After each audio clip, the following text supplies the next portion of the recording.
Hi friends, நான் உங்கள் SK மணி பேசுகிறேன். இன்றைக்கு பசுமையும் பாரம்பரியமும் அந்த தலைப்பில் உங்கள்கிட்ட பேசலாம்னு நினைக்கிறேன். மரம் வெட்டும்போது மன்னிப்பு கேட்கணுமா அப்படிங்கிற தலைப்பு. இதை கேட்டால் கூறுபவர்களுக்கு பைத்தியமா என்ற சந்தேகம் கூட வரும். மனிதர்களாகிய நம்மை ஈவு இரக்கமில்லாமல் வெட்டி சாய்க்கும் இக்காலத்தில் மரம் வெட்டுவதற்கு மன்னிப்பு வேண்டுதலா? இப்படி எண்ணுவதில் தவறில்லை. நாம் நம்மை சுற்றிலும் காண்பதும் கேட்பதும் இத்தகைய நிகழ்ச்சிகள் தானே. செய்தித்தாளை விரித்தோமானால் தினம் தினம் எத்தனை கொலைகள் நடக்கின்றன. உறவுகளின் உண்மையை கூட கூறாமல் தீமையான செயல்கள் நடக்கின்றன. நெறிக்கட்ட வாழ்க்கை வாழ்ந்து கொண்டிருக்கின்றன.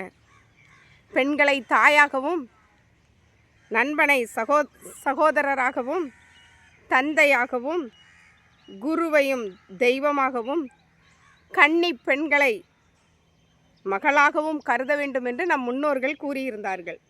அந்த காலம் இப்போது மாறிவிட்டது. இதற்கிடையில் மரங்களை பொருட்படுத்த யாருக்கு நேரம் இருக்கிறது? எப்போதாவது மரம் வெட்ட வேண்டிய நேரம் வந்தால் மரத்திடம் மட்டுமல்ல, அங்கு வசிக்கும் ஒவ்வொரு பறவை அவைகளிடமும் அனுமதி கோர வேண்டும், மன்னிப்பு கேட்க வேண்டும்.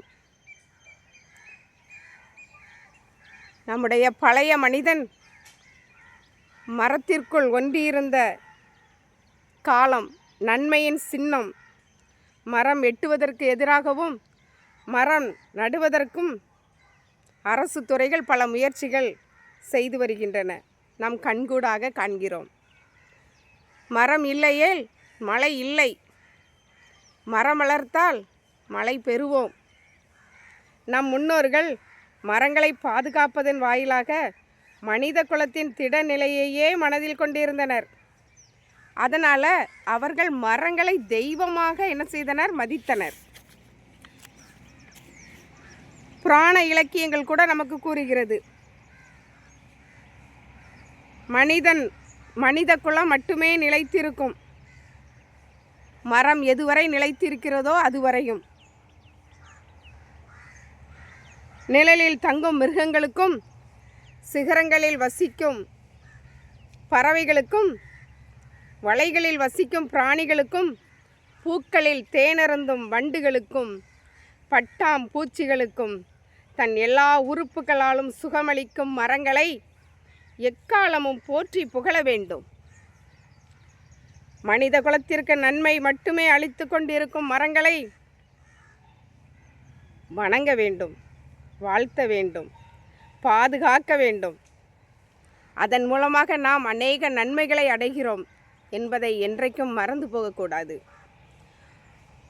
ஒரு ஆலமரம் பட்டு வீழ்ந்து விட்டால் அதை போற்றுவோம். மூட நம்பிக்கை என்று கூறுவார்கள். அந்த ஆலமரத்தில் எத்தனை நன்மைகள் இருக்கிறது.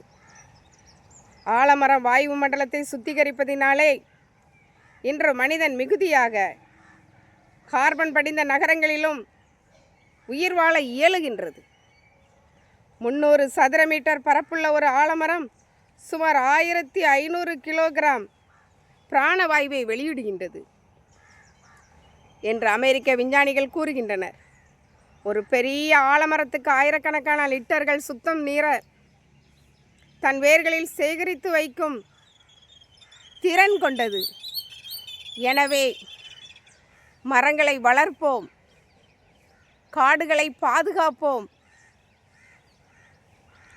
மரங்களை வாழ விடுங்கள், எங்களுக்கும் ஒரு வாழ்வு தாருங்கள் என்று கண்ணீரோடு கூறும் மரங்களை இனிமேலாவது வெட்டாமல் பாதுகாப்பீர்களா?